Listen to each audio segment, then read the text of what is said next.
Welcome to the Pulse of Peter B. I'm your host, Peter Biancamano, and we want to thank you for joining us for your weekly one-stop shop for sports picks, politics and government chatter, and even some neighborhood restaurant reviews. Instead of going to 3 different channels, you can come here every week for the Pulse on everything you need to know. And we are going to begin as we normally do, and that is with our picks with Peter B segment. And back for his second week in a row is his sports majesty. And that's Mr. Matt Waymeyer, former News 12 sports anchor and NBC sports reporter. Matt, what is going on today, you up the ante every week. Every week. I got pressure is on, that baby. Bar's a little bit higher, Exactly. so I'm going to try to step up, like always. So Matt, let's get right into it here as we previewed on our social media platforms earlier this week. We're a little over a month away from the start of the NFL regular season before they take a snap. But training camp started this week, as you know. And why don't we stick with the locals? Okay. And let's stick with those New York Jets, huh? We have a new head coach at the helm, Mr. Adam Gase. A bearded Adam Gase. A bearded Adam Gase, I guess, to take the focus away from his eyes. Exactly.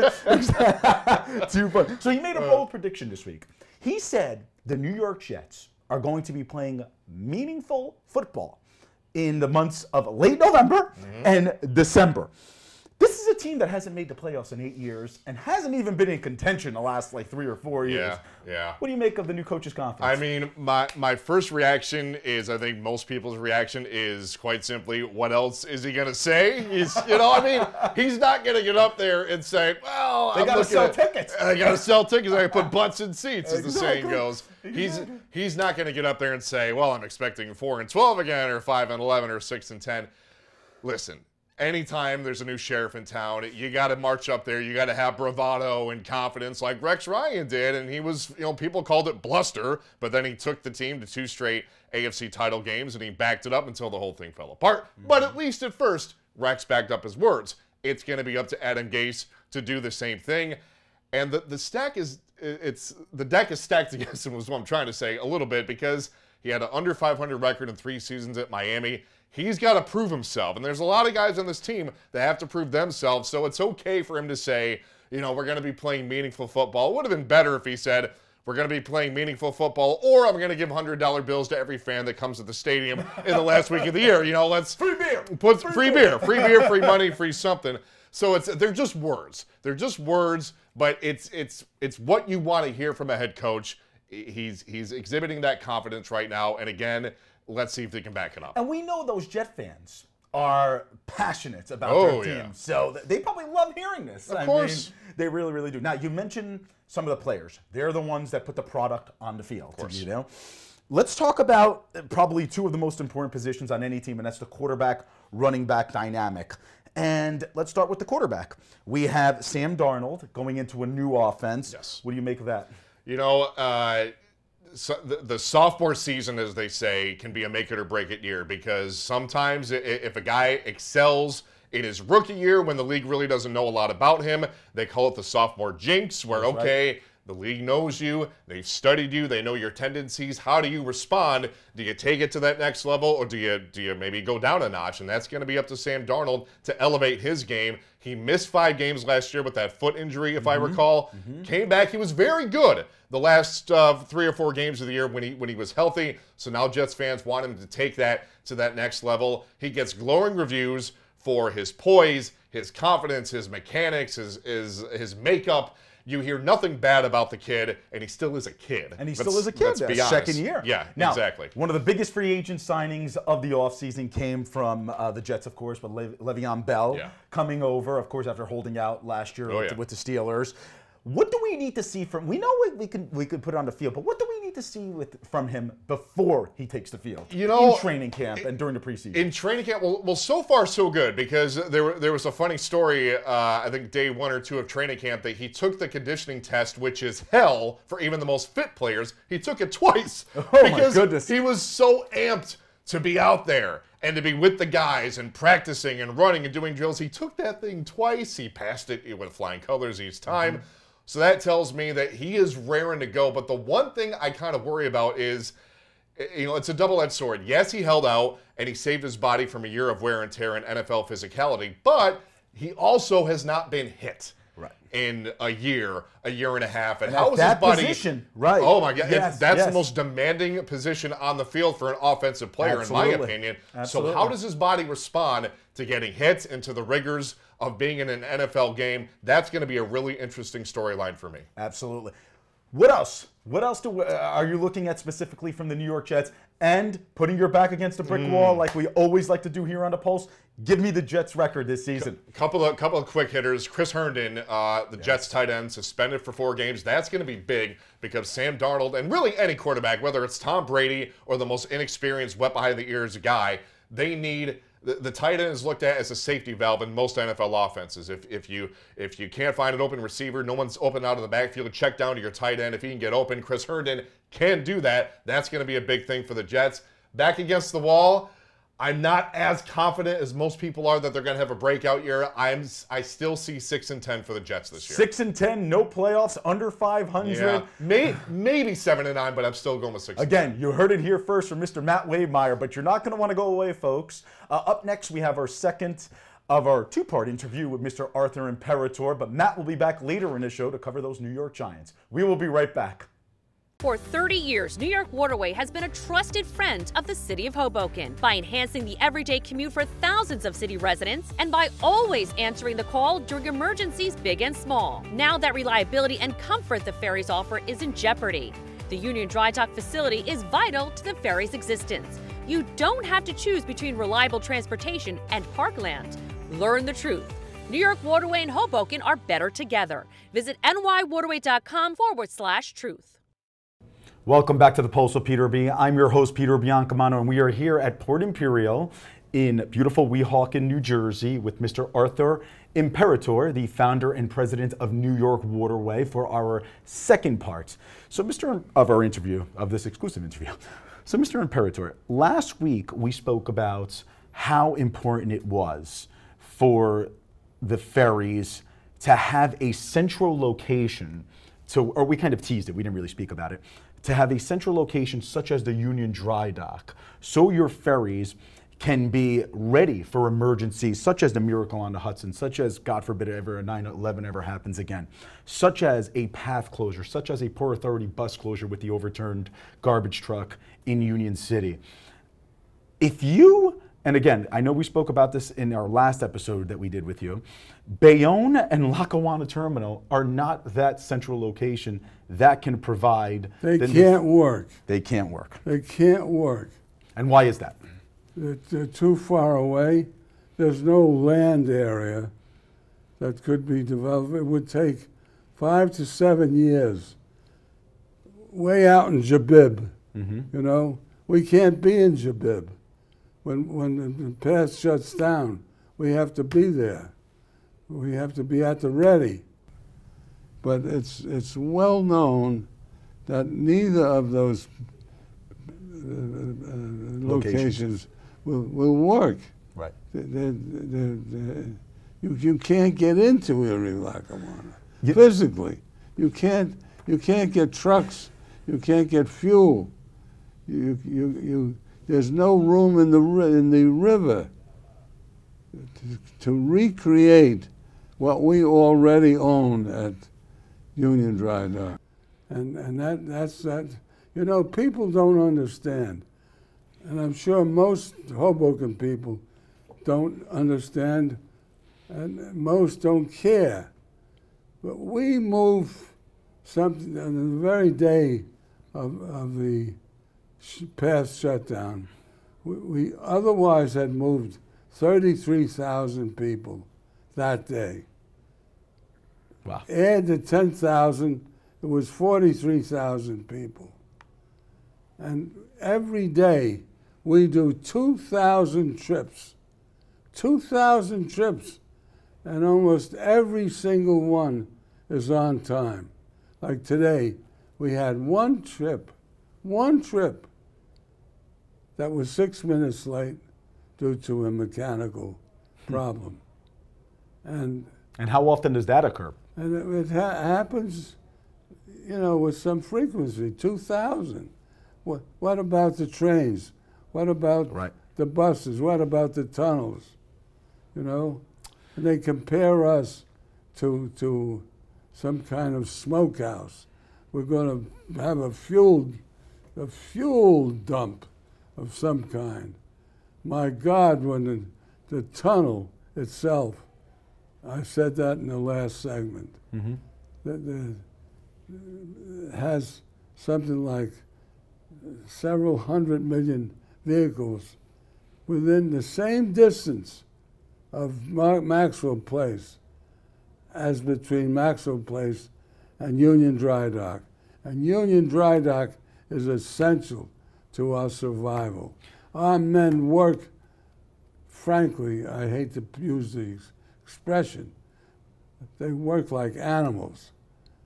And it's all because of the conditions down there that force us to do double work with delays in efficiency and even with issues of safety that concern me, because I worry about our people. And it's interesting you say that. We were, myself and Josh Sotomayor Einstein, our political analyst on the show, were privileged enough to visit the current maintenance facility that you have here in Weehawken, and we noticed that it was almost built on 2 to 4 barges in a way. And that's what it is. And I'm saying to myself, my goodness, I'm saying it like you said, they work very, very hard at that maintenance facility in pretty dangerous conditions. I wouldn't say dangerous conditions. They are dangerous. Well, yeah, there you go. Yeah, they are dangerous, and yet our men manage. We worry all the time about that aspect of our work. And the Union Dry Dock is the answer. To compare us with a sedentary park, you know, with a handful of people that would otherwise use it for only a short seasonal usage factor, is so absurd and so ridiculous and frankly very unfair. And it's not sustainable anymore where you are right now, correct? I mean, obviously not. It's sustainable a minute at a time, a day at a time, a week at a time. But we gotta get, you know, we're in court. Of course, yep. And we need relief. We absolutely need relief. We operate in the public interest. We're doing work for the Port Authority, moving people through the pass system because they for 2 years there's heavy construction work on one of their runs, and we're moving people for New Jersey Transit on the Morrison-Essex line, right? And you know, and then we had these breakdowns, but we've had hundreds and hundreds and hundreds of breakdowns, and we're always there. We're always at the ready, and that's our pride. That's what we do when we do it safely. People enjoy life. New York Waterway values the rich history of Hoboken's working waterfront and the modern-day importance of preserving green space. Plans for our Union Dry Dock facility will incorporate the best of both, with a state-of-the-art ferry maintenance facility and expanded public use of the waterfront, with a promenade, fishing pier, and kayak landing. You don't have to choose between reliable transportation and parkland. Learn the truth. New York Waterway and Hoboken are better together. Visit nywaterway.com/truth. And Mr. Imperator, a question that we received from a number of viewers the last time you were on the show was regarding the permit process, regarding the state and federal permit process at the Union Dry Dock. You guys, New York Waterway, I should say, has the permits necessary. You're only missing the local permits at this time? Is that correct? Well, we are not even sure that we need a permit for what we would do. I see. Initially. Eventually, we have to comply, right, and if necessary, compel under the force of law through the court system if necessary. Unless God smiles on us once again and we get the approval to be able to operate our business. And a property that we own. It's your land, absolutely. It's our land. Absolutely. And we touched upon this the last time. Mayor Bala, I was wondering if you can delve into what initially was offered to Mayor Bala at that land, and then what you guys are offering today. I know you spoke about a kayak. Yeah, I offered that to Mayor Bala when we first met him.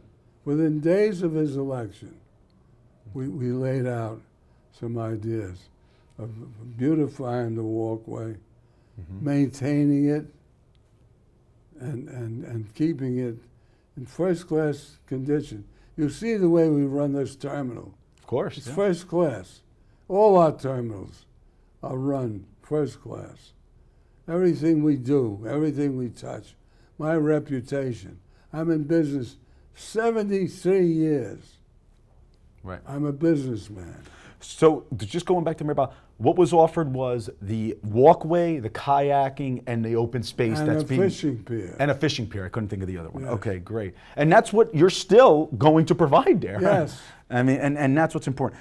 Just one more question for you, because there was a lot of questions regarding upland.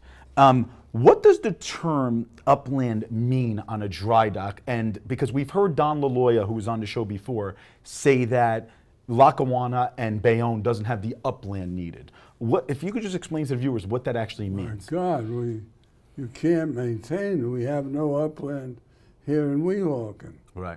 And that's why you're on the barges, correct? That's why we're on the barges. Interesting. Those barges are a lifeline, but they're inadequate. They don't serve full needs. We have to compromise our work processes in order to accommodate the tie-ups alongside the barges. So it's a daily puzzle, a daily challenge of survival. And this is Union Dry Dock. I said it the last time. It's worth repeating because it's the truth. And we only tell the truth. My old Italian mother would say to me, Arthur, honesty, honesty, honesty.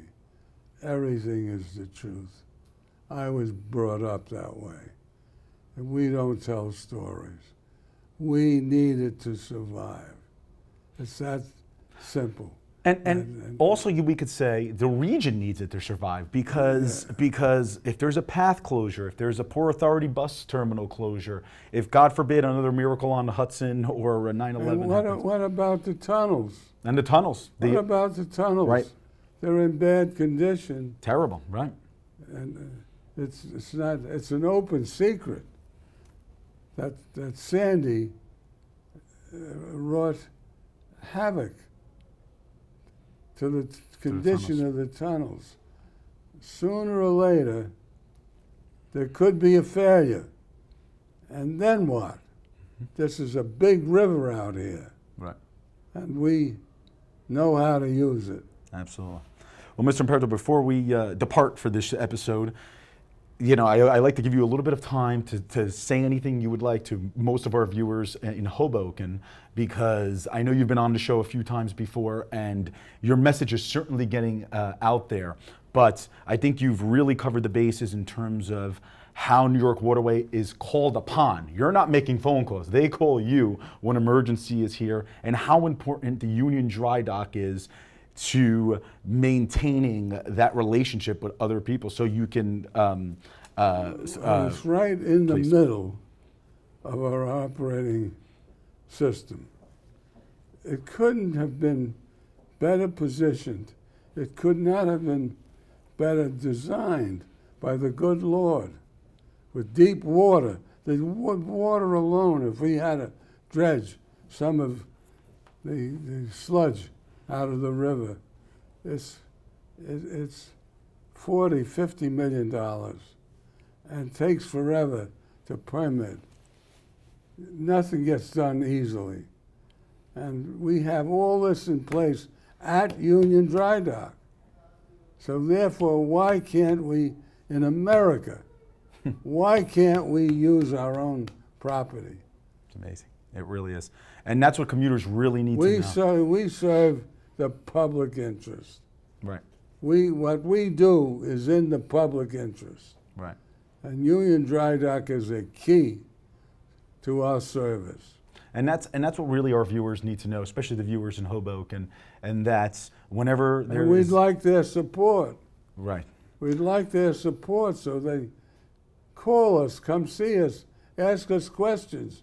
We'll show you anything that we do and how we do it and why we forced to do certain things.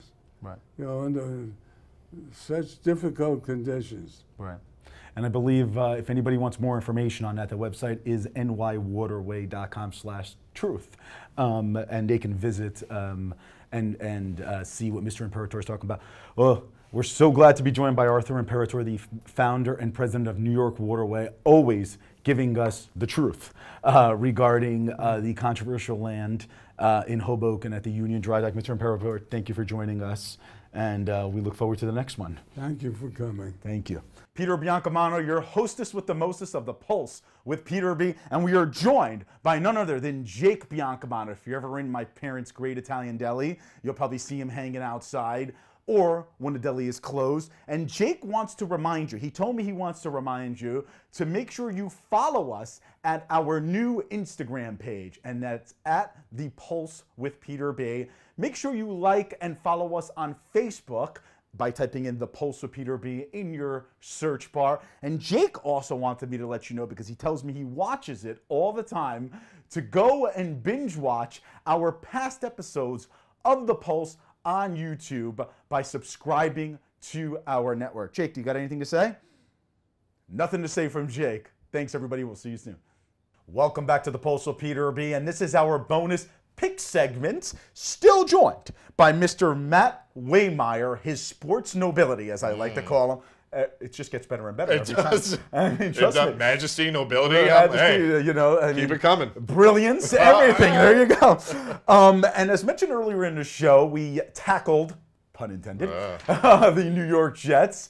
And now, why don't we talk about those New York Football Giants? So the $1 million question, Matt. Yeah. The $1 million question, and I need a very specific answer, is when will the rookie number 6 draft choice, overall draft choice this year, Daniel Jones, take over for the number 10 Eli Manning? Boy, oh boy. It's a tough spot for Eli, because even he's acknowledged the end is near, and they've got his heir apparent waiting in the wings, and everybody knows it's only a matter of time. The question, as you posed, is, you know, how much time until that day arrives? I think, without getting too specific, that at some point in the second half of the season, we're going to see Daniel Jones. And I hate saying that because, you know, I like Eli. He's done so much for this franchise. Obviously, the 2 Super Bowls and at least winning MVP in one of them. Right. But he's meant so much to the team, to the franchise, and to the city. But the bottom line is he's not the quarterback he used to be. He's 38 years old. And at some point, a transition is going to have to happen. I do think, I would be shocked if Eli started all 16 games and led the team to the playoffs. I just think that the future is coming, and it's coming a little bit sooner than he's ready for. It's amazing, the New York sports market as well. It's like, what have you done for me lately? Oh, I mean, it really that's is. the whole and mentality. And they know it, and they don't care. They don't care. And it's fantastic. Yeah, it really it's is. cutthroat. Exactly. Cutthroat. So Odell Beckham Jr., Landon Collins, Olivier Vernon, all gone. Aye. Gone. Will the Giants win enough to justify GM Dave Gettleman's controversial moves from this offseason? To put it bluntly, no. And I think, you know, people talk about Dave Gettleman like he's a dunce. He's a smart man, and he knows what he's doing. And I think that even deep down, now he can't acknowledge it right now and say we're going to stink, but I think the Giants are going to stink. And I think deep down, Dave Gettleman knows that, but I think he also knows that a culture change had to happen with this team. and they had to clean house, and they had to start planting seeds for something long term. And this is the way to do it. I mean, you don't find players more talented than OBJ, but he had to go.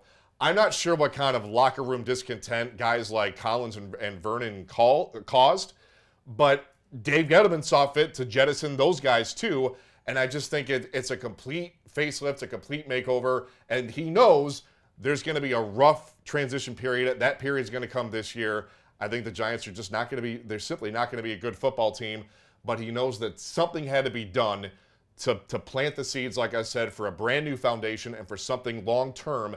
But that transition period is going to be very tough. And let's talk about this new foundation. I mean, let's look at the Giants' youth. I mean, is Saquon Barkley capable of an MVP season in his second year? I would say yes, if he had weapons around him. Right. You know, if he's the still... The offensive line is still... It's a work in progress. Exactly. I mean, it was the first 8 games last year, terrible. The last 8 games, not good, but improved. A little better. Right. Okay. Improved. And I think they brought in so many new faces last year, there was no cohesion.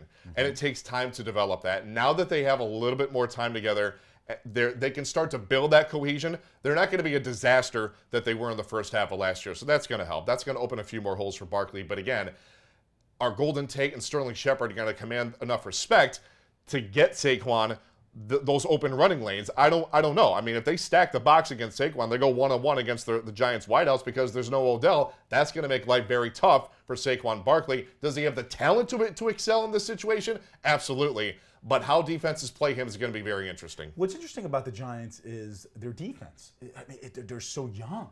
Is there any player or players that you think will emerge from the Big Blue? Well, one guy that came over in the Odell trade is a guy who's very familiar to New Jersey sports fans. That's Jabril Peppers. He's a guy, he went to Paramus Catholic. He was everything in football, went to Michigan, had a standout career.